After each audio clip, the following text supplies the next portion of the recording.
Bonjour à tous. Difficile d'imaginer notre époque trépidante sans l'avion. Chaque minute, des appareils intercontinentaux remplis de passagers, des avions de fret appartenant à des compagnies aériennes et de petits jets privés prennent leur envol depuis les pistes des aéroports du monde entier. Le ciel de la planète ressemble à des autoroutes très fréquentées. Mais il y a aussi dans ce ciel une immense zone qui est complètement déserte. Alors pourquoi les avions ne volent-ils pas dans cette zone alors que le reste du ciel est sillonné sans arrêt ? Cette zone inadaptée au trafic aérien se trouve dans le ciel de l'Asie. Cela apparaît d'autant plus étrange que ce continent est très densément peuplé.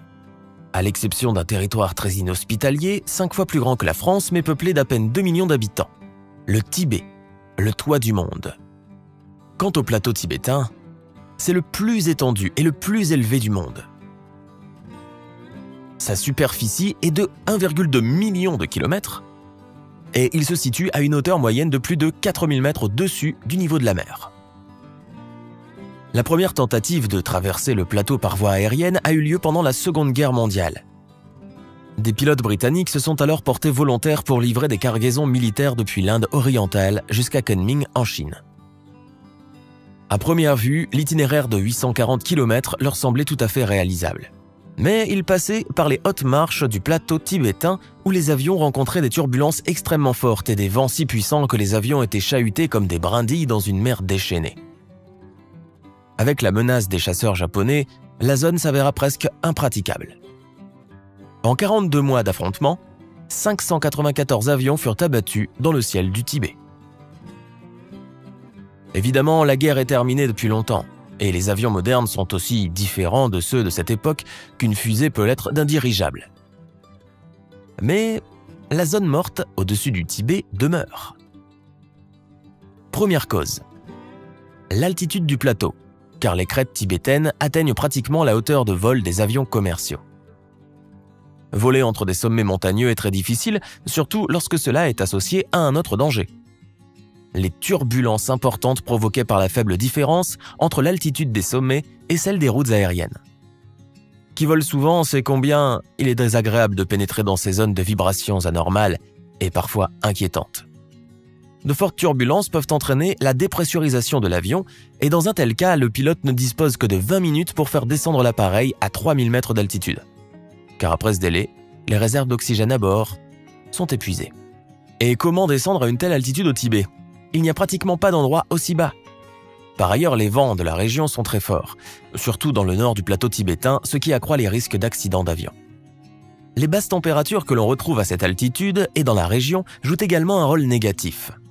La partie nord du Tibet se trouve dans une zone de périalysol, avec des températures annuelles moyennes inférieures à 0 degrés Celsius.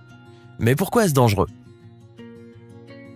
Lors d'un vol à haute altitude, partant de gel sévère, avec un vent de 200 mètres par seconde, le carburant de l'avion peut geler. Et un accident devient alors inévitable. Le Tibet est extrêmement peu peuplé et les infrastructures dans cette région difficile sont peu développées. Autrement dit, il n'y a tout simplement aucune chance de réussir à faire atterrir un avion en cas d'urgence, tout comme il n'y a aucune chance de le retrouver. D'autant que les capacités des radars à cause des montagnes sont ici très faibles. Malgré tout, le transport aérien dans cette zone difficile se développe. La construction du premier aérodrome au Tibet a finalement été réalisée après une série d'essais et d'erreurs liées à la mise en place de routes aériennes risquées.